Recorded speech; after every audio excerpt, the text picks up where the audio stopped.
Chapter 12. The Sunbeam Claimed.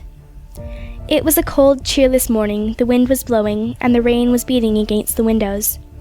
It was far too wet and stormy for little Timpy to be out, so she and I had a game of ball together in the kitchen, whilst my father and grandfather went down to the pier. She looked such a pretty little thing that morning. She had on a little blue frock, which my grandfather had bought for her, and which Mrs. Miller had made before she left the island, and a clean white pinafore. She was screaming with delight as I threw the ball over her head, and she ran to catch it when the door opened and my father ran in. "Alec, is she here? They've come!" "Who've come, father?" I said. "Little Timpy's father and mother. They're coming up the garden now with your grandfather." He had hardly finished speaking before my grandfather came in with a lady and gentleman. The lady ran forward as soon as she saw her child, put her arms round her and held her tightly in her bosom, as if she could never part from her again. Then she sat down with her little darling on her knee, stroking her tiny hands and talking to her, and looking oh so anxiously to see if the child remembered her. At first little Timpy looked shy, and hung down her head, and would not look in her mother's face. But this was only for a minute. As soon as her mother spoke to her, she evidently remembered her voice, and when Mrs. Villiers asked her, with tears in her eyes, "Do you know me, little Timpy? My dear little Timpy, who am I?" The child looked up and smiled as she said, "Dear mother, Timpy's dear mother," and she put up her little fat hand to stroke her mother's face. And then when I saw that, I could no longer feel sorry that the child was going away. I can well remember what a happy morning that was. Mr. and Mrs. Villiers were so kind to us, and so very grateful for all that my grandfather and I had done for their little girl. They thought her looking so much better and stronger than when she left India, and they were so pleased to find that she had not forgotten all the little lessons she had learnt at home. Mrs. Villiers seemed as if she could not take her eyes off the child.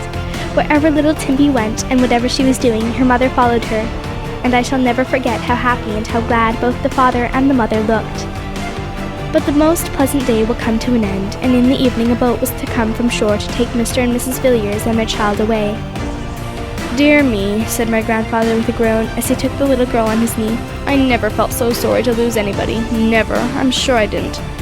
Why, I calls her my little sunbeam, sir. You'll excuse me saying so, but I don't feel over and above kindly to you for taking her away from me. I don't indeed, sir." "Then I don't know what you will say to me when you hear I want to rob you further," said Mr. Villiers. "Rob me further?" repeated my grandfather. "Yes," said Mr. Villiers, putting his hand on my shoulder. "I want to take this grandson of yours away too. It seems to me a great pity that such a fine lad should waste his days shut up on this little island. Let him come with me, and I will send him to a really good school for 3 or 4 years, and then I will get him some good clerkship, or something of that kind, and put him in the way of making his way in the world. Now then, my friend, will you and his father spare him?" "Well," said my grandfather, "I don't know what to say to you, sir. It's very good of you. Very good indeed it is, and it would be a fine thing for Alec. It would indeed. But I always thought he would take my place here when I was dead." "Yes," said my father, "but you see, I shall be here to do that, father, and if Mr. Villiers is so very kind as to take Alec, I'm sure we ought only to be too glad for him to have such a friend." "You're right, David. Yes, you're right. We mustn't be selfish, sir, and you'd let him come and see us sometimes, wouldn't you?" "Oh, to be sure," said Mr. Villiers. "He can come and spend his holidays here, and give you fine histories of his school life. Now, Alec, what say you? There's a capital school in the town where we are going to live, so you would be near to us, and you could come see us on a holiday afternoon, and see whether this little woman remembers all you've taught her. What say you?" I was very pleased indeed, and very thankful for his kindness, and my father and grandfather said they would never be able to repay him. "Repay me?" said Mr. Villiers. "Why, my friends, it's I who can never repay you. Just think for one moment of what you've given me." And he put his arm round his little girl's neck. "So we may consider that matter settled. And now when can Alec come?" My grandfather begged for another month, and Mr. Villiers said that would do very well, as in that time the school would reopen after the holidays. And so it came to pass that when I said goodbye to little Timpy that afternoon, it was with the hope of soon seeing her again. Her father called her Lucy, which I found was her real name. Timpy was a pet name which had been given her as a baby. But though Lucy was certainly a prettier name, still I felt I should always think of her as Timpy, my little Timpy. I shall never forget my feelings that month. A strange new life was opening out before me, and I felt quite bewildered by the prospect. My grandfather and father and I sat over the watchroom fire night after night, talking over my future. And day after day I wandered over our dear little island, wondering how I should feel when I said goodbye to it, and went into the great world beyond. Since old Mr. Davis's visit, there had been a great change in our little home.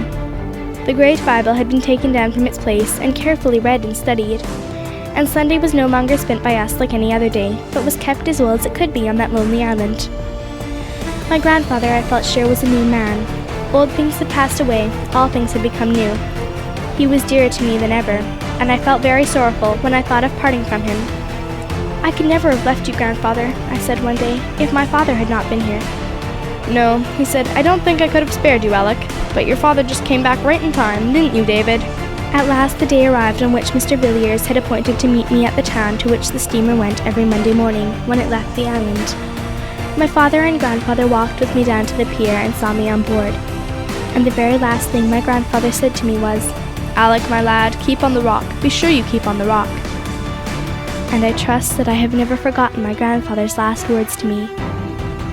It was founded upon a rock. Matthew 7:25. My hope is built on nothing less than Jesus' blood and righteousness.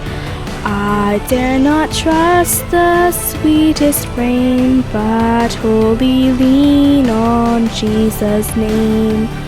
On Christ the solid rock I stand, all other ground is sinking sand.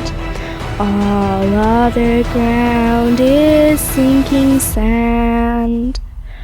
When long appears my toilsome race, I rest on His unchanging grace.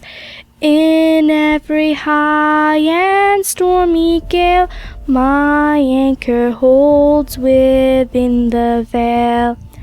On Christ the solid rock I stand, all other ground is sinking sand. All other ground is sinking sand. His oath, His covenant and blood support me in the whelming flood. When every earthly prop gives way, He then is all my hope and stay.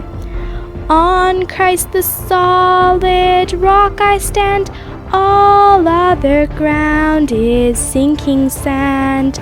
All other ground is sinking sand.